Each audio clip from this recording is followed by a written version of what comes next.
আসসালামু আলাইকুম, সবাইকে স্বাগত জানাচ্ছি বাংলাদেশের সর্বপ্রথম পূর্ণাঙ্গ ডিজিটাল সহায়ক বই ইজি অ্যাকাউন্টিং বইয়ের সমাধান ক্লাসে।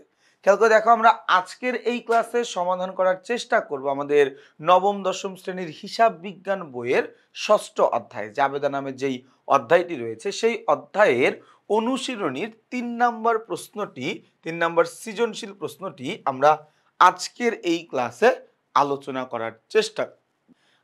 করার চেষ্টা করব। খেয়াল করে দেখো ভাইয়া, কি বলা আছে আমাদের ৩ নম্বর প্রশ্নটাতে আমাদেরকে বলেছে যে চৌধুরী হার্ডওয়্যারের ২০১৭ সালের জানুয়ারি মাসের লেনদেন সমূহ নিম্নরূপ। আচ্ছা, কি কি কাহিনী বলছে ভাইয়া?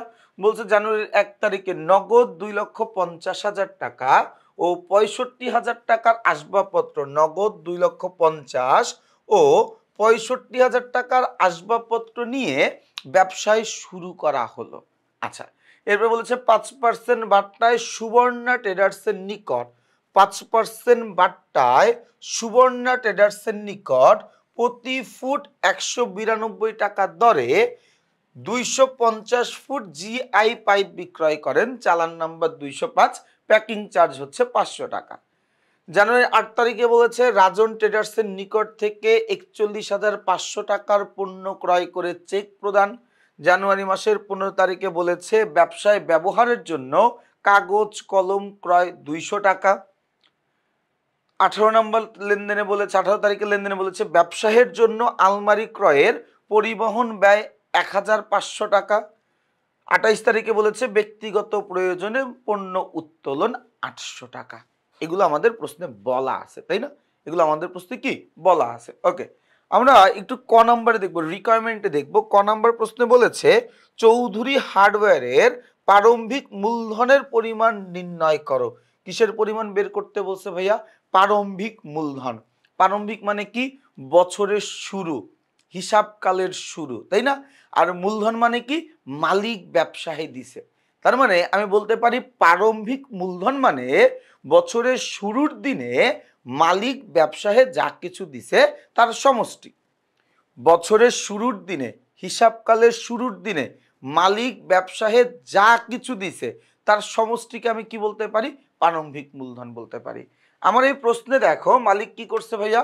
মালিক নগদ দিছে ২,৫০,০০০ টাকা ও ৬৫,০০০ টাকার আসবাবপত্র দিছে। তাহলে ২,৫০,০০০ যোগ ৬৫,০০০, তাহলে যোগ করলে কত? ৩,১৫,০০০। এই ৩,১৫,০০০ টাকা হচ্ছে, এই ৩,১৫,০০০ টাকা হচ্ছে আমার প্রারম্ভিক মূলধনের পরিমাণ। ৩,১৫,০০০ টাকায় কি প্রারম্ভিক মূলধন। আরেকবার বলছি ভাই, মূলধন মানে কি? মালিক ব্যবসায় যা কিছু দিছে। প্রারম্ভিক মানে কি? হিসাবকালের শুরুতে, হিসাবকালের প্রথমে। তার মানে আমি বলতে পারি মালিক হিসাবকালের শুরুতে ব্যবসায় যা কিছু দিছে ওইটাকে আমি বলতেছি কি? ওইটাকে আমি বলতেছি প্রারম্ভিক মূলধন। সেটার পরিমাণ কত ভাইয়া? সেটার পরিমাণ হচ্ছে ৩,১৫,০০০ টাকা। ওকে, এই পর্যন্ত আমরা বুঝি বা এই পর্যন্ত আমরা পারি। খ নম্বরে যদি যাই, খ নম্বরে বলছে ৫ তারিখের লেনদেন। এই যে ৫ তারিখের লেনদেনের ভিত্তিতে একটি চালান তৈরি করতে বলেছে। আমরা একটা নর্মালি যে চালানের ছক আছে ভাই, আমি এটা প্রতি পর্বেই তোমাদেরকে বলছি, চালান, cash memo, debit voucher, credit voucher, debit note, credit note. এই যে লেনদেনের ৬টা প্রামাণ্য দলিল রয়েছে, এই ৬টা প্রামাণ্য দলিল থেকে তোমার এসএসসি পরীক্ষায় এমসিকিউ সিকিউ দুইটা মিলায়া ১০ নম্বরের প্রশ্ন আসবে ওই ৬টা ছক থেকে। মানে এটা তুমি বলতে পারো একটা এক্সট্রা নাম্বার বলতে পারো, ঠিক আছে? তো ওই ছকগুলো তোমাকে একটু মুখস্থ রাখা লাগবে। চালান, cash memo, debit voucher, credit voucher, debit note, credit note, এগুলো আসলে মুখস্থের জিনিস। এখানে আসলে তোমাকে খুব একটা বোঝানোর বা তোমার সামনে খুব একটা উপস্থাপন করার কোনো কিছুর সুযোগ কিন্তু ওইভাবে থাকবে না। আচ্ছা, আমরা এটার উত্তরটা পরে দেখবো না, এটার উত্তর আমরা পরে দেখবো না। আমরা চলে যাই গ নাম্বার প্রশ্নে। গ নাম্বার প্রশ্নে বলেছে যে ৮, ১৫, ১৮, ২৮ তারিখের লেনদেনগুলো সাধারণ জাবেদায় লিপিবদ্ধ করো। অর্থাৎ এই তারিখের লেনদেনগুলোর কি করতে বলছে? জাবেদা দাখিলা দিতে বলছে। ভালো কথা। সবার প্রথমে কয় তারিখ? ৮ তারিখ। এই সবার প্রথমে কয় তারিখ? সবার প্রথমে ৮ তারিখের লেনদেন। ৮ তারিখে বলছে রাজন ট্রেডার্সের নিকট থেকে ৪১,৫০০ টাকার পণ্য ক্রয় করে চেক প্রদান। ভাই দেখো কি পরিমাণের ফাজিলেরা, মানে কি পরিমাণের প্যাঁচা ফালাইতে চাইলো আমাদেরকে। আমরা সবাই জানি কি যে কোনো একটা পণ্যদ্রব্য ক্রয় বিক্রয়ের সময় যদি কোনো ব্যক্তি বা যদি কোনো প্রতিষ্ঠানের নাম উল্লেখ করা থাকে তার মানে ওই লেনদেনটা বাকিতে হয়েছে। তারা কি করছে বলে দিছে রাজন ট্রেডার্সের নিকট হতে ৪১,৫০০ টাকার পণ্য ক্রয়। আমি তো ধরেই নিছি আমরা এই লেনদেনটা বাকিতে হয়েছে। শেষে আবার কি বলে দিছে করে চেক প্রদান। তার মানে কি কোনো একটা প্রশ্ন পেয়ে সাথে সাথে উত্তেজিত হওয়া যাবে না, আমাকে প্রশ্নের একদম শেষ পর্যন্ত পড়তে হবে। তাহলে ভাইয়া আমি পণ্যদ্রব্য কিনছি, তাই না? পণ্যদ্রব্য কিনলে ক্রয় একটা ব্যয়বাচক হিসাব। পণ্য ক্রয়ের ফলে আমার ক্রয় নামে ব্যয়ের পরিমাণ বাড়ছে, তাহলে ক্রয় হিসাব কি হবে? ক্রয় হিসাব ডেবিট। ক্রয় হিসাব ডেবিট হবে, তাই না? আচ্ছা, ক্রয় হিসাব ডেবিট।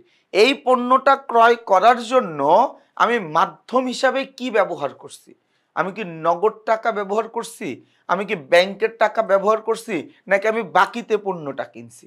আমি ব্যবহারটা করছি কি? আমি ব্যাংকের চেক ব্যবহার করছি, তাই না? এই কি ব্যবহার করছি? ব্যাংকের চেক ব্যবহার করছি। তার মানে কি? তার মানে আমার ব্যাংক হিসাবকে ক্রেডিট করে দিতে হবে। তাহলে এখানে আমি লিখে দেব ভাইয়া ব্যাংক হিসাব, ব্যাংক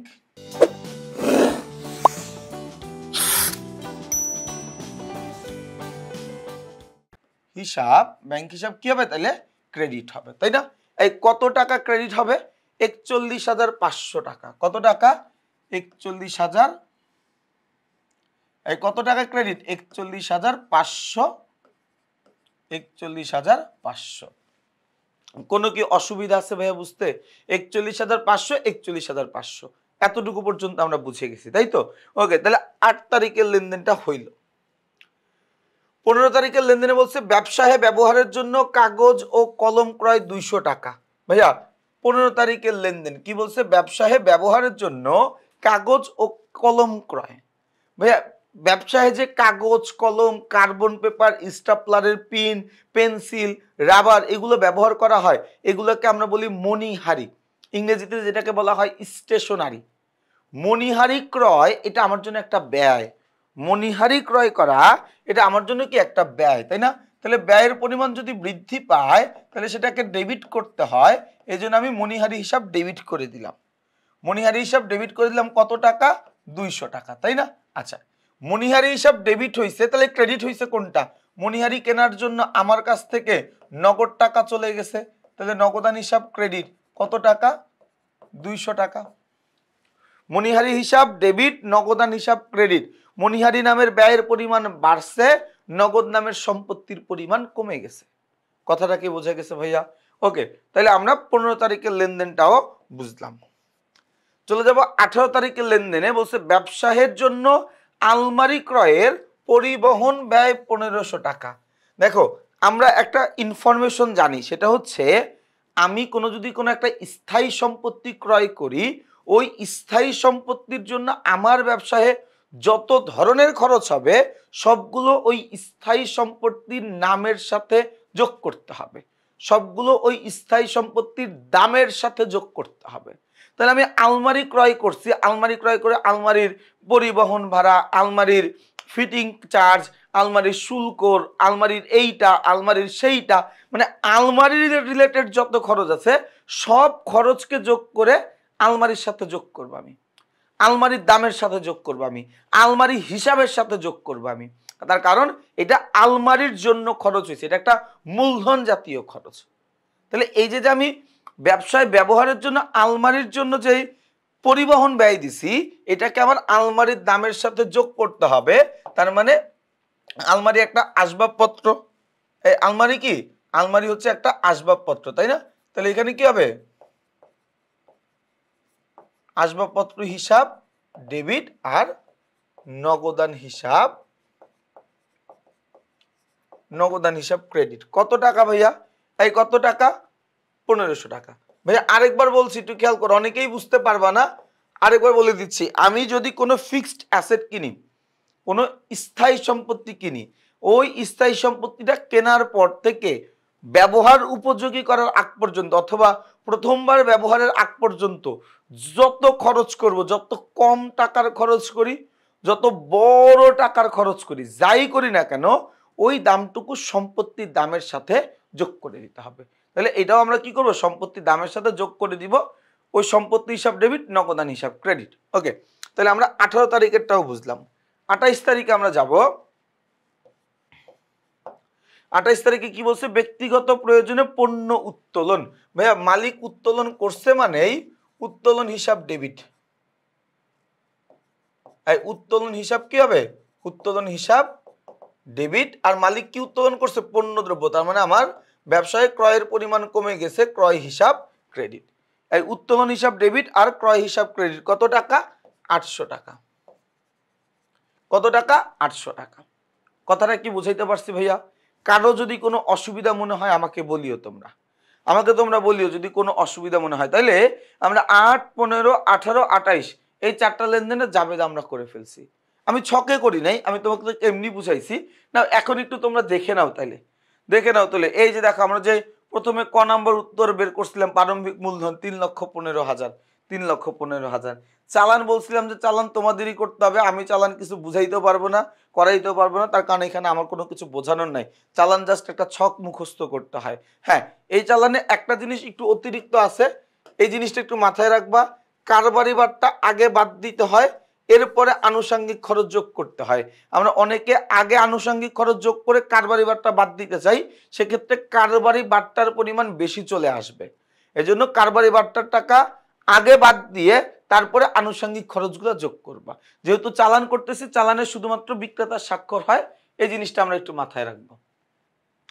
এরপর জাবেদার কথা বলছে, এই যে দেখো আমরা সবগুলা জাবেদা করছি, আমরা করছি, তাই না? তাহলে এই পর্যন্ত বলতে এটা আমাদের কয় নাম্বার সৃজনশীল ছিল, 3 নাম্বার সৃজনশীল ছিল। আমার কাছে মনে হয় না যে আমাদের এই জাবেদা নামের যে অধ্যায়টা রয়েছে, এই অধ্যায়ের আমাদের 3 নাম্বার সৃজনশীলটা আলোচনা করলাম, সংক্ষিপ্ত আলোচনা, ছোট্ট একটু সময় লাগছে, অল্প একটু সময় লাগছে এই সৃজনশীলটা আলোচনা করতে। আমার মনে হয় না এই সৃজনশীলে কারো অসুবিধা আছে। এই টাইপের এমন অনেক সৃজনশীল আমরা আমাদের ইজি অ্যাকাউন্টিং বইয়ের রোড টু মিশন 100 সাজেশন এই সেকশনটাতে রাখছি। তোমরা এসএসসি পরীক্ষায় হিসাব বিজ্ঞানে কত পাইতে চাও, ওইটার প্ল্যান সহ আমি তোমাদেরকে ওই বইতে দিয়ে দিছি। তোমার প্ল্যান অনুযায়ী তুমি কুটটুক পড়বা। তুমি মনে করো 50 নাম্বার পাইতে চাও, তাহলে তুমি কোন কোন চ্যাপ্টার পড়বা, কোন কোন টপিক পড়বা। তুমি মনে করো 90+ পাইতে চাও, তাহলে তোমাকে কোন কোন টপিক পড়তে হবে, কোন কোন টপিক থেকে নাম্বার তোলা সহজ, কোন কোন টপিক থেকে নাম্বার তোলা সহজ কিন্তু উত্তর করা অনেক সময় সাপেক্ষ, বিস্তারিত একটা জিনিস, মানে বিস্তারিত সব কিছু ওই একটা বইয়ের মধ্যে আছে। এই জন্য যারা যারা বইটা সংগ্রহ করো নাই, যত দ্রুত সম্ভব বইটা সংগ্রহ করে ফেলতে পারো। তাহলে ভাই তোমাদের সবাইকে শুভকামনা জানিয়ে আমি আমার আজকের এই ক্লাসটি এখানেই শেষ করছি। সবাই ভালো থাকবা, সুস্থ থাকবা, আমার জন্য বেশি বেশি করে দোয়া করবা। আসসালামু আলাইকুম।